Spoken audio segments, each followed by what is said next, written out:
जानकी वल्लभ श्रीमान प्रमेय पराक्रम इत्येतानि जपिन् नित्यं मद्भक्तः श्रद्धान्वित अश्वमेधाधिकं पुण्यं सम्प्राप्नोति न संशयं रामं दूर्वादलश्यामं पद्माक्षं पीतवाससं स्तुवन्ति नामभिर्दिवैर्णते संसारिणो नरम् रामं लक्ष्मणपूर्वजं रघुवरं सीतापतिं सुन्दरम्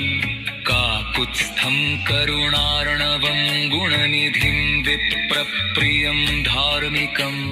राजेन्द्रं सत्यसन्धं दशरथनयं श्यामलं शान्तमूर्तिं वन्दे लोकभि